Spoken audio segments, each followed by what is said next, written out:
Oke, kembali lagi di channel DNG Playground. Kali ini kita akan melanjutkan serial mengajar survei teoretis. Sekarang kita sudah sampai di bagian terakhir dari ilmu perhutanan 1 ya. Di survei teoretis ini yaitu adalah kerangka dasar horizontal.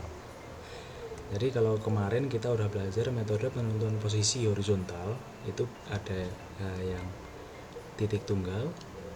Di antaranya ada metode polar, metodenya ya, ikatan ke muka, ke belakang.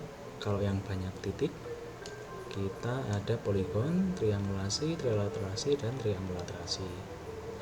Nah, setelah kita tahu metode-metodenya, terus untuk apa ini metode ini? Yaitu adalah untuk menentukan posisi titik horizontal.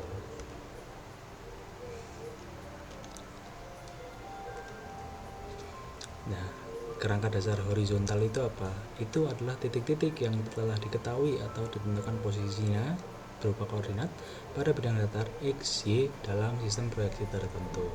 Bila dilakukan dengan terestris, pengukuran titik kerangka bisa dengan metode triangulasi, trilaterasi, atau poligon.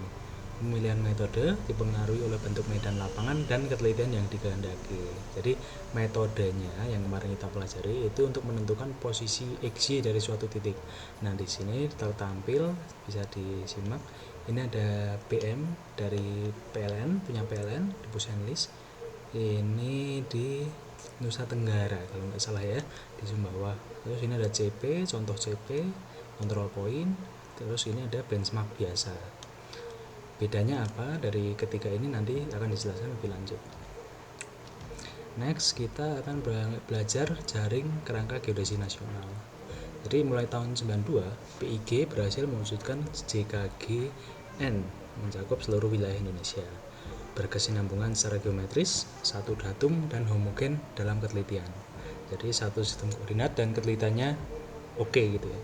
Pengadaan JKHN ini menggunakan teknologi GPS (Global Positioning System) dan datum yang digunakan mengacu pada sistem ellipsoid referensi WGS 84. Penempatan JKHN order 0 dan 1 ini juga menempati beberapa titik yang telah diketahui posisi sebelumnya pada berbagai sistem datum. Dengan demikian, bisa ditentukan pula hubungan WGS 84 terhadap datum yang ada. Tahun 96, PIG menetapkan wilayah RI sebagai satu kesatuan wilayah kegiatan survei dan pemetaan menggunakan DGN 95 atau Datum Geodesi Nasional 1995 dan posisi pada bidang datar berdasarkan sistem proyeksi peta UTM. Jadi order 0 dan 1 ini adalah tipe dari titik kontrol atau benchmark ya. Nah, ini.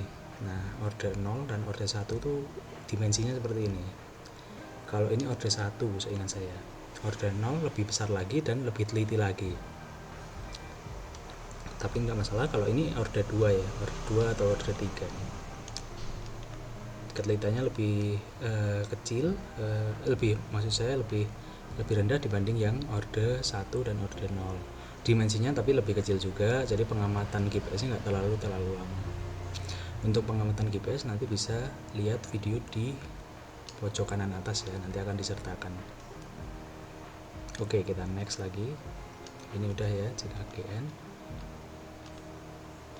Nah, terus JKGN order 2 dan 3 yang tadi dikasih contoh lihat ya, order 2 dan 3 itu biasanya yang pakai BPN, yaitu mulai tahun 96 menetapkan penggunaan DGN 95 sebagai datum rujukan pengukuran pemetaan di lingkungan BPN dengan perwujudannya berupa pengadaan JKGN order 2, 3, dan 4. Kerapatan titik-titik JKGN kalau order 2 itu kurang lebih 10 kilo dan 1,2 kilo untuk order 3. Kedua kelas JKGN BPN ini diukur menggunakan teknik GPS, diikatkan dengan diperiksa hasil ukurannya ke titik-titik JKGN BIG order 0 dan 1. Posisi horizontal XY JKGN BPN dalam bidang datar dinyatakan dalam sistem proyeksi peta TM3, yaitu sistem proyeksi transfer Mercator dengan lebar zona 3. Jadi secara prinsip PIG itu bikin PM yang lebih teliti dan lebih baik dibanding BPN. Tapi bukan berarti BPN salah, karena kebutuhan BPN juga lebih lebih sempit dibanding BIG. BIG itu mencakup seluruh Indonesia, kalau BPN itu biasanya per area aja. Jadi ketelitiannya ya sebatas ini, kurang lebih 10 kilo atau 1,2 kilo, 1 sampai 2 kilo. Kalau yang BIG order 0 dan 1 itu harus ketelitian tinggi karena untuk jarak jauh dan digunakan sebagai titik ikat utama gitu. Khusus untuk order 4, kerapatan hingga 150 meter.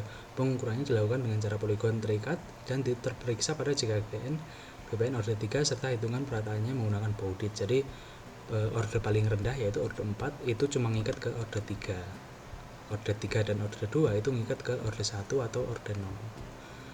Jadi pembuatan kerangka dasar itu ada levelnya. Jadi sesuai kebutuhan kita nggak harus terus bikin order 0 atau order 1 karena selain makan banyak biaya juga operasionalnya susah, teknisnya lebih lama. Secara prinsip seperti itu. Selanjutnya ini untuk pengetahuan aja, kerangka dasar vertikal adalah merupakan titik-titik yang telah diketahui tentukan posisi vertikalnya berupa ketinggian terhadap bidang rujukan ketinggian tertentu. Bidang ketinggian acuan ini bisa berupa ketinggian muka air laut rata-rata MSL atau ditentukan lokal. Untuk umumnya KDV dibuat menyatu pada satu pilar dengan titik KDH. Oke, pengadaan KDV dimulai oleh Belanda dengan menetapkan MSL di beberapa tempat, teruskan dengan pengukuran sifat datar teliti atau waterpass. Untuk pelatihan waterpass nanti di pojokan atas akan saya sertakan. Dan mulai akhir tahun 70-an, BIG memulai upaya penyatuan sistem dingin nasional dengan melakukan pengukuran waterpass yang melewati titik-titik kerangka dasar yang telah ada maupun pembuatan titik-titik baru pada kerapatan tertentu. Jejaring KDV ini disebut sebagai titik tinggi geodesi atau TTG. Jadi KDV itu apa sih? Ini loh yang ada jendolannya di BM. Di sini juga ada ya. Ini ada jendolan ini. Ini ketika dipasang rambu waterpass itu ada ketinggiannya. Jadi sistem nasional itu udah menyatu si KDV terhadap KDV dengan KDH. Jadi secara posisi XY udah ada, ketinggian udah ada. Jadi ini nggak boleh dirubah. Jadi pemerintah kita BIG itu hebat ya. Jadi udah menentukan titik-titik acuan yang lumayan tersebar ini KDV-nya. Ini bisa dipakai untuk acuan pengukuran waterpass kita ketika proyek atau ada pelatihan atau di kampus gitu. Rangkumannya adalah dari kerangka dasar horizontal. Jadi kerangka dasar ini dibuat untuk ikatan dan pemeriksaan pengukuran untuk pembuatan peta seperti yang tadi disampaikan. Titik-titik kerangka dasar selalu dibuat lebih teliti dibandingkan titik pengukuran yang lain. Ketelitian kerangka dasar ditentukan sesuai tahapan perencanaan dan perancangan yang berarti juga cakupan pemetaan. Untuk pekerjaan rekayasa sipil biasa digunakan dengan cara poligon dan sifat datar. Misalnya sistem KDH di Indonesia, JKGN order 0 dan 1 dibuat oleh BIG, kalau yang order 2 dan 3 oleh BPN. Oke, jadi melanjutkan tadi, saat ini pengadaan titik-titik kerangka dasar horizontal banyak dilakukan dengan cara sistem navigasi satelit atau pakai metode GPS ya. Nah, kerangka dasar horizontal, kerangka dasar pemetaan, contohnya ya ini seperti yang tadi udah ditampilkan di awal. Ini kalau yang KDH saja karena dia cuma punya X dan Y. Yang ketelitiannya yang paling baik X dan Y. Z-nya sebenarnya ada, tapi dibanding dengan yang KDV, bagusan yang KDV Z-nya untuk mengikat Z-nya. Jadi yang ini adalah KDH, ini KDV. Keduanya adalah kerangka dasar pemetaan. Jadi gitu, kerangka dasar horizontal itu seperti itu. Alhamdulillah kita udah sampai di penghujung serial mengajar survei terrestris yang lumayan panjang ya course-nya, sampai kalau saya itu hampir 10 bagian kalau nggak salah.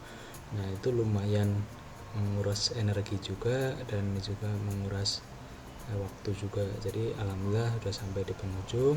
Semoga bermanfaat ilmu-ilmu yang disampaikan. Kalau ada pertanyaan silahkan bubuhkan di kolom komentar. Saya juga mau mengucapkan terima kasih kepada Bapak Rinaldi selaku dosen saya ketika saya belajar atau berkuliah di program studi Teknik Geodesi TENAS. Baik, itu untuk menutup serial mengajar survei terestris yang panjang ini. Terima kasih sudah menyimak. Sampai jumpa di video-video selanjutnya. Bye-bye.